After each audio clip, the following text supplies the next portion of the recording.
한 주간 예수님의 일주일 묵상하면서 함께 달려왔습니다. 여러분 기억해 보시면 우리가 월요일에는 무화과 나무를 저주하시고 성전을 정화하신 예수님 함께 살폈습니다.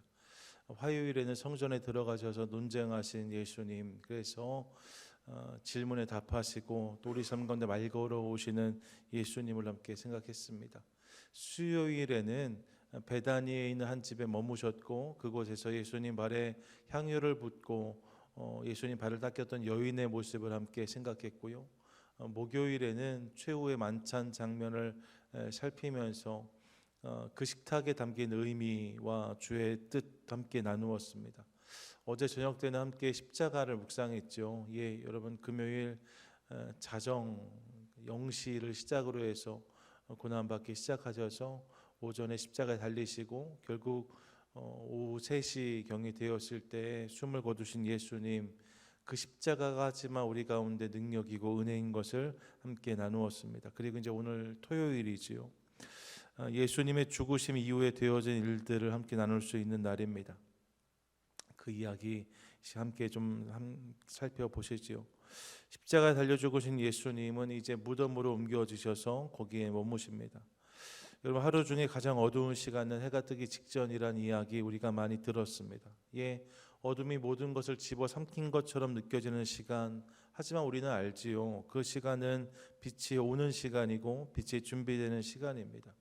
그렇게 빛이 오면 어둠은 물러나고 설 자리가 없습니다. 여러분 어둠을 끊임없이 드러낸다고 해서 밝아지는 것이 아니라 빛이 오면 어둠은 물러가는 거죠. 마찬가지입니다. 어제 성금요일이었는데 고난 당하시고 십자가에 죽으신 예수님, 그분이 토요일에 그 무덤에 머무시는 시간을 우리 가운데 보여주십니다. 가장 어두운 시간이지요. 하지만 우리는 압니다. 이 시간의 끝자락에 우리는 부활의 영광을 보게 됩니다. 부활의 영광, 부활의 승리가 준비되는 시간이고 부활하신 주님을 만나기 위해서 예비하는 시간이 이 시간이었음을 우리가 알고 있어요. 그래서 이 토요일을 교회 전통에서는 Great Silence라고 해서 위대한 침묵이라고도 불렀고요. 또 예비의 날이라고도 부릅니다. 위대한 침묵의 날 혹은 주님께서 부활을 준비하신 예비의 날이라고 부른다는 거죠. 여러분 예수님께서 무덤에 머무셨답니다. 이렇게 생각하면 예수님의 죽음이 속죄를 의미하니까요. 사실 예수님이 죽으신 그 순간 그 보혈과 그 물로 말미암아 우리 삶 가운데 속죄의 은혜가 또 생명수의 감격이 이미 허락되었거든요. 그러면 죽으신 순간 바로 부활하실 수 있지 않았을까? 그런 생각 얼마든지 해볼 수 있습니다. 십자가를 달려서 죽으셨던 예수님이 바로 부활하셔서 십자가에서 영광스럽게 내려오시는 모습을 보여주시고 내가 이렇게 부활했노라 이제 나와 함께 주님을 향해 살아가자 말씀하실 수 있는 거잖아요. 얼마든지 죽음과 부활 사이에 텀을 두지 않으셔도 됐다는 거죠. 그런데 예수님이 무덤에 머무신 오롯이 하루의 날짜가 있는 것을 확인합니다. 죽으시고 사흘 만에 부활하사 우리가 이렇게 말하잖아요. 맞죠? 사흘이 맞는데 금요일 날 돌아가셨고 토요일 주일 아침에 부활하셨으니까 사실 예수님의 죽음이 다 있는 날들은 금요일, 토요일, 주일이 맞습니다. 하지만 시간으로 따지면 오롯이 3일이 되지는 않지요. 금요일 날 오후에 숨을 거두시고 주일 아침에, 주일 새벽에 주님 부활하셨기 때문에 이 시간의 길이로 보면 오롯이 3일이 되지 않아요. 근데 그 날 속에서 온전히 죽음 가운데 머무신 하루, 토요일인 거죠. 얼마든지 바로 부활하실 수 있었을 텐데 왜 굳이 무덤에 머무셨을까? 이런 생각을 해본다는 거예요. 물론 여러분 예수님 바로 부활하실 수 있으셨지요. 하지만 무덤에 머무신 이유가 분명히 있었겠다 싶습니다. 이 토요일을 대하면서 우리가 무엇을 깨달을 수 있는가? 여러분 이 토요일을 통해서 우리는 예수 그리스도의 죽음이 불완전한 죽음이 아니라 완전한 죽음인 것을 깨닫습니다. 누구도 이 의의를 제기할 수 없는 완전한 죽음인 것을 이 토요일을 통해서 보여주시는 거죠. 여러분 예수님이 오늘 빌라도가 묻잖아요. 벌써 그분이 돌아가셨느냐라고 묻지 않습니까? 여러분 이유가 있죠. 원래 일반적인 장정은 6시간 이상을 버틸 수 있는데 예수님 워낙에 많이 고초를 당하셨기 때문에 일찍 숨을 거두신 거예요. 그런데 예수님의 죽음에 대해서 의심하거나 부인할 수 있는 사람들이 있었기 때문에 예수님이 완전한 죽음을 보여주신 거죠.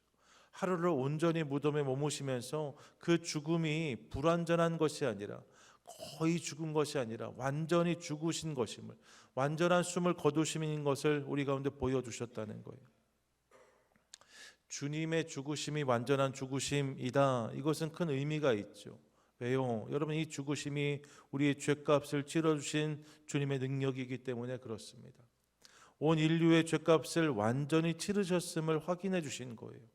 우리에게 임한 속죄의 은혜가 부족한 것이 아니라 완전한 은혜인 것을, 충분한 은혜인 것을, 나의 모든 죄값이 넉넉하게 충분하게 완전히 지불되었음을 보여주는 날이 토요일이라고 할 수 있습니다.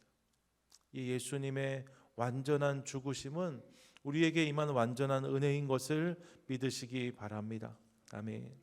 예수 그리스도의 십자가 죽음은 우리의 모든 죄를 대속하신 하나님의 완전한 은혜입니다. 누구에게도 이 은혜가 부족하지 않다고 주님 말씀하시는 거죠. 우리의 죄가 아무리 클지라도 예수님이 이 완전한 죽으심을 통해서 그 모든 죄값을 치러주셨다 말씀하시는 거예요. 바라긴 이 사실을 기억하며 내 죄를 위해서 죽으신 예수 그리스도, 그분의 사랑과 은혜에 감격하며 오늘 하루 그 죽음을 통해서 우리 삶 가운데 주어지는 놀라운 속죄와 구원의 은혜로 말미암아 여러분 자유하시고 기뻐하는 놀라운 성도들 저와 여러분 되시기를 축복합니다. 아멘. 동시에 여러분이 예수님의 죽음 앞에 등장하는 사람들을 좀 주목하고 싶습니다. 이미 우리가 아는 것처럼 예수님 곁엔 늘 12 제자가 있었습니다. 그들은 3년 동안 예수님을 따랐을 뿐만 아니라 목요일에 살폈던 것처럼 예수님의 마지막 만찬의 자리에 함께 참여해서 그분을 듣고 그분을 보고 그분의 살과 피를 마셨습니다. 하지만 여러분, 예수님이 당하신 고난과 십자가는 그들에게 큰 두려움으로 다가왔어요. 그리고 예수님이 예고하셨던 것처럼 이들은 뿔뿔이 흩어져 예수를 버리고 부인하며 다 도망하고 숨었습니다. 이 여러분, 누구에게나 그런 두려움의 시간이었습니다. 예수님이 당하신 고초와 십자가를 보면서 나도 그 일에 영향을 받을 수 있다, 나도 저 일을 당할 수 있다는 생각 때문에 모두가 두려워서 숨어든 거죠. 그런데 여러분, 예수님이 그렇게 숨을 거두시고 모든 것이 끝난 것처럼 보이는 순간 우리 앞에 등장하는 사람들이 있는 것을 확인합니다. 어떤 사람들입니까? 먼저 아리마대 사람 요셉이 있습니다. 성경은 그를 이렇게 소개합니다. 오늘 이것도 본문의 43절인데 43절 함께 읽겠습니다. 시작. 아리마대 사람 요셉이 와서 당돌이 빌라도에게 들어가 예수의 시체를 달라 하니 이 사람은 존경받는 공회원이요 하나님의 나라를 기다리는 자라. 아멘. 여러분, 이 요셉에 대한 기록이 조금 더 있는데 잘 들어보세요. 마태복음 27장 57절을 이렇게 기록합니다. 저물었을 때에 아리마대의 부자 요셉이라는 사람이 왔으니 그도 예수의 제자라 고백하고요. 누가복음 23장 50절 51절 보시면 공회의원으로 선하고 의로운 요셉이라는 사람이 있으니 그들의 결의와 행사에 찬성하지 아니한 자라. 예수님을 십자가에 못 박는 그 일에 찬성하지 않았던 사람이라는 거예요. 그는 유대인의 동네 아리마대 사람이요 하나님의 나라를 기다리는 자라 기록합니다. 요한복음 19장 38절 보세요. 아리마대 사람 요셉은 예수의 제자이나 유대인이 두려워 그것을 숨기더니 이 일 후에 빌라도에게 예수의 시체를 가져가기를 구하매 빌라도가 허락하는지라 이에 가서 예수의 시체를 가져가니라. 이렇게 기록하고 있습니다. 아리마대 사람 요셉, 그가 어떤 사람이었는가? 그는 의로운 사람이었고 사람들에게 이전에는 밝히지 못했지만 분명한 예수의 제자였으며 산헤드린 공회원의 공의원이었고 부유한 자였다라고 말씀하고 있어요. 무엇보다 마가복음과 누가복음에서는 이 사람을 하나님의 나라를 기다리는 자였다라고 소개하고 있습니다.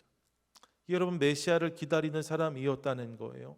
예수 그리스도를 바라보면서 그분을 통해서 이 땅에 임할 하나님 나라를 꿈꿨던 사람, 그가 이 아리마대 사람 요셉입니다.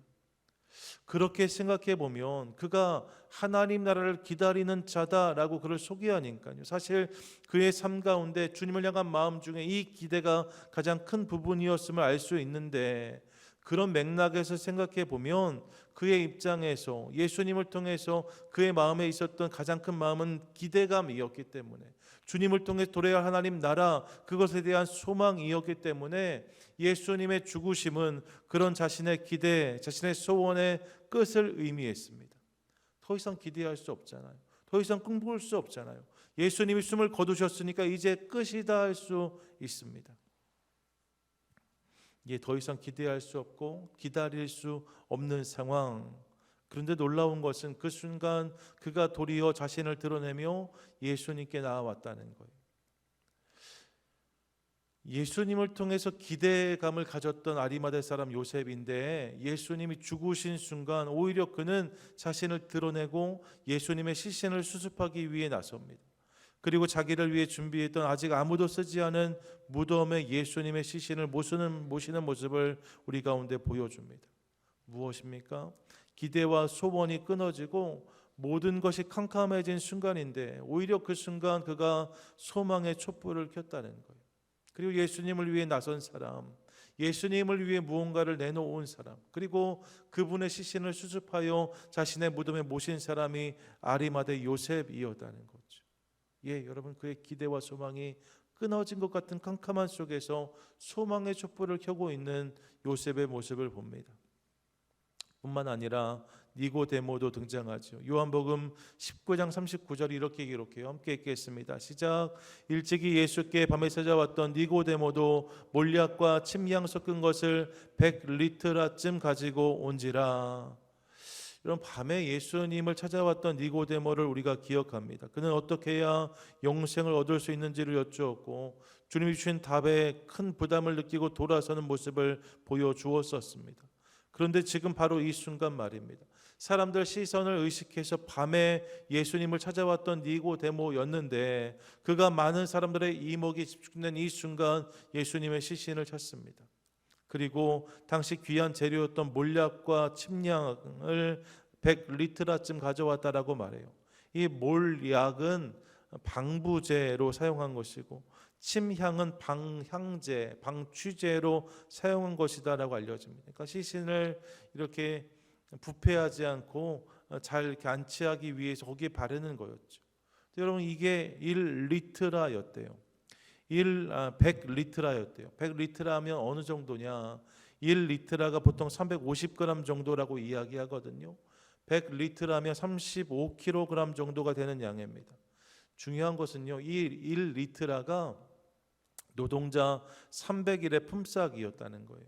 그러니까 우리가 기억해 보면 향유를 깨뜨렸던 여인이 그렇게 깨뜨린 향유가 300데나리온이라고 하잖아요.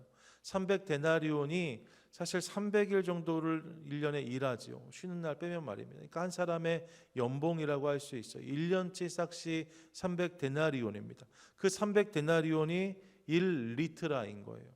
그러면 오늘 이 니고데모가 가져온 게 100리트라라고 말하잖아요. 그럼 몇 년치 싹시입니까? 100년치 싹시예요. 100년 동안 벌어야 모을 수 있는 품삯의 몰약과 침량을 가지고 나와왔다는 거죠. 여러분, 상당한 양입니다. 상상할 수 없는 가치예요. 그런데 예수님이 살아계신 것이 아니라 죽으셨음에도 불구하고 그런 귀한 것을 가지고 예수님께 나와 그분의 죽음을 향기로 꾸며드리려고 하는, 향기롭게 하려고 하는 니고데모의 사랑과 헌신을 발견합니다.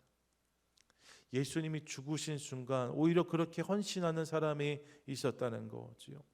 끝으로 여인들이 있습니다. 그녀들은 예수의 곁을 차마 떠나지 못합니다. 마가복음 15장 47절 함께 읽었어요. 함께 읽겠습니다. 시작. 막달라 마리아와 요새의 어머니 마리아가 예수 둔 곳을 보더라. 같은 본문을 마태복음 27장 61절이 이렇게 말씀합니다. 거기 막달라 마리아와 다른 마리아가 무덤을 향하여 앉았더라. 여러분, 무덤을 계속 바라보면서 떠나지 못하는 여인들의 모습을 보는 거죠. 누가복음은 조금 더 다른 기록을 기록하는데 본문을 보십시오. 23장 55절 56절 이렇게 말씀합니다. 갈릴리에서 예수와 함께 온 여자들이 뒤를 따라 그 무덤과 그의 시체를 어떻게 두었는지를 보고 돌아가 향품과 향유를 준비하더라. 계명을 따라 안식일에 쉬더라 라고 말씀해요. 끝까지 예수님을 따르고 그분의 무덤을 바라보다가 그 주님을 위해서 우리가 할 수 있는 일이 무엇인가를 생각하며 돌아가 향품과 향유를 준비했던 여인들, 예수님의 십자가 바로 아래까지 그분을 쫓아갔고 그 이후에도 그분의 죽음을 아파하며 끝까지 그분을 따랐던, 쫓았던 여인들이 있었답니다. 그리고 그분을 영화롭게 하기 원했던 여인들의 모습을 확인하게 되는 거예요. 여러분, 그녀들이 돌아가서 향품과 향유를 준비했다. 이것이 본문의 마지막 이야기입니다. 이 여인들이 그렇게 예수님의 죽음을 위해서 헌신하는 모습을 보여주고 있는 거죠. 그런 여인들이 있었답니다. 예수님의 죽으심, 이 죽으심 앞에서 반응했던 이런 사람들의 이야기를 봅니다. 아리마대 사람 요셉, 니고데모, 그리고 몇몇의 여인들 말입니다. 이들을 보면서 그들이 살아계신 주님을 섬겼을 뿐만 아니라 그분의 죽음, 그분의 침묵에까지 참여하고 있는 것을 봅니다. 어느 때보다 캄캄한 어둠이 엄습한 시간이었지만 주님을 향한 사랑과 소망으로 헌신의 꽃을 피운 사람들, 주님을 향해서 작은 촛불 하나 켠 사람들, 그들이 바로 이 사람들인 거죠. 성경은 그들의 이런 모습을 기억하여 기록하고 있습니다. 가끔 이런 생각해 봅니다. 예수님이 부활하셨다는 소식이 들렸을 때 말입니다. 누가 가장 기뻐했을까요? 여러분, 기뻐하는 사람들이 많았겠죠. 특히 이 소식을 기쁘게 받은 사람들이 여럿일 텐데 그 중에 빼놓을 수 없는 사람들이 이들이 아닐까 싶습니다. 실제로 이 여인들은 부활의 목격자가 되잖아요. 가장 먼저 빈 무덤을 발견한 여인들 우리가 확인합니다. 또 성경이 기록하지 않지만 이 아리마대 사람 요셉도 니고데모에게도 이 소식이 들려졌을 것입니다. 여러분, 얼마나 감격했을까요? 예수님의 죽음의 헌신으로 참여했던 사람들, 그들이 누릴 수 있는 기쁨과 감격이 있었다는 거죠. 그 주님을 다시 만날 날, 그 벅참이 그들 마음 가운데 차오르지 않았을까 생각해 봅니다.